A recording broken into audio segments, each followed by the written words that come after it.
бала-шаға сұрайды. Көке дейді, осы кітапты оқысақ, әлмисақ уәдесі, әлмисақтан мұсылманбыз деген сөздер бар. Ол не, бұл қайдан шыққан? Бұның қиссасы бар ма дейді. Мен айтам, бар деймін. Соның қиссасын сендерге мына Әлдиден Нәпсқа дейін деген кітаптан баяндап берейін. Әл-қисса бұның әңгімесі анау дүния жаралмай тұрып басталды дейді. Мына ұлық Алла Тағала адам атаның беліндегі бүкіл ұрпақтың бәрін шығарып рухтар әлеміне шашып жібергеннен кейін бұларды бір сынап көрейін деп дейді. Сөйтті дағыны бәрін алдағы барына болашақ тіршілік өтетін мекендеріңді мына өмірдің сахнасын көріп қайтыңдар деп жерге жіберді дейді. Сонда енді жаңағы 1000 миллиардтаған есебіне, қисабына Құдайдың басына өзінен басқа ешкім жете алмайтын адамдардың, әруақтардың бәрі кетті дейді, өз жердің ішіне аралап. Соған бір кезде жапырылып бір азғантай қайтып кетті.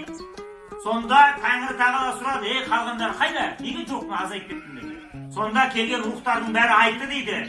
Я жаратушы иеміз, олар мына жердегі тіршілікті қызық көріп, соның рахатына алданып, байланып, маталып қалып қойды деп айтты. Енді жердегі тіршілік расында да қызық қой енді. Теңіз бар, тау бар, аралайтын жерлер бар, қыдыратын жерлер бар, неше түрлі ормандар бар, неше түрлі сәнді мекендер бар. Соны көріп бір қызықтаған ғой енді, мәңгі тұрып қалатын сияқты. Бұл жерде мәңгі қала алмайды шығады ғой енді, бірақ білмейді енді адамдықтан. Сендер неге келдіңдер? Жердегі тіршілік бізге бір мәңгілік болып көрінбеді, ішіміз пысып кетті деп айтты. Онда 8 жәннаттар алаңдар дейді. Бәрі кетті дейді, жәннаттың анауасын мен мынауасын аралап қызықтап. Енді ол да бір қызық қой енді, ішінде қор бар, ғилман бар, басқасы бар, неше түрлі нығметтер біз көргені, көрмегені, білгені, білмейтін деген сияқты. Содан енді жәннаттан жинаған қайтып келген кезінде үкірдей ғана осындай азғантай ғана бір рухтардың шоғыры жиналды дейді. Сонда Тәңір Тағала сөйлегенде бүйдеді, қалғандарың қайда? Не азайып кеттіңдер? Олардың бәрі жұмаққа кіріп дағыны қор мен ғилманға қызықтап сол қалып қойды деп айтты. Ана жәннаттың нығметтері сондай тартымды екен, шырынды, ләззатты екен, беріп өте алмады. Енді мен 8 жәннаттың бәрін сендерге адам үшін жараттым ғой, көрмедіңдер ме сендер? Не алып шықтыңдар ол жерде? Бізге сол пейіштегі тіршілік, нығмет сондай бір жұбанышты болып көрінбеді. Біз сенің жамалыңды көрсек дейміз, біз сенің дидарыңды көрсек деп талап қылып тұрмыз деп айтты. Сонда Тәңір Тағала айтты оларға, ей, менің дидарымды талап қылу деген оңай зат емес. Оны көру үшін үлкен сен еңбектер сіңіруің керексің сен. Тақуалық қылуың керексің, талап қылуың керексің сен оны деп айтты. Оларға, салихтарға батпан жіберетін бәлелермен сондай ауыр сынақтарың барады. Бұл дидар талаптықтың жолы қылыштан өткір, қылдан жіңішке. Бұның ауырлығы сондай, сендер тұрма, тіл бұл жолда тізесін бүгеді. Төзесіңдер ме осыған? Сонда дидарды талап қылған жағы әулие құлдарының рухтары сөйлегенде бүйдеді. Ей Рабби, біз сенің дидарыңды көреміз деп, көкірек көзімізді ашып, неше түрлі тақуалықтар жасап, осы халыққа қызмет қыламыз. Сол кезде біздің басымызға ауыр сынақтар келгенде бізге қолдау көрсетесің ба, бізбен бірге боласың ба деп сұрады дейді. Әлбетте мен сендермен бірге болам, бірақ бір шарты бар. Қысылғанда мені еске алыңдар, мені зікір алыңдар, мені көркем есімдерді айтып шақырыңдар, сол кезде мен сендермен бірге боламын. Сонда рухтардың бәрі айтты дидарды талап қылған.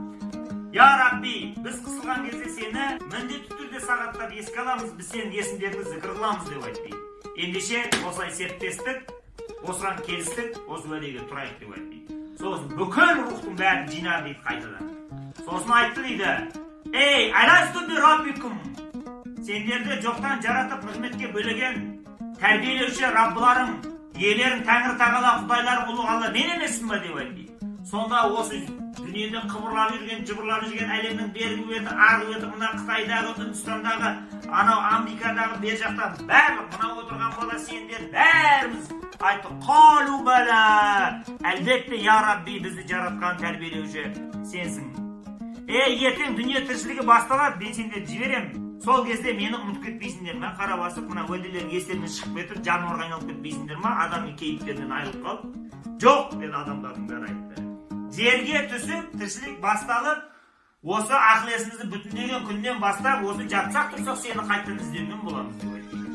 Онда ақиретте бәрін топырақтан тірілтіп, махшарда жинаймын.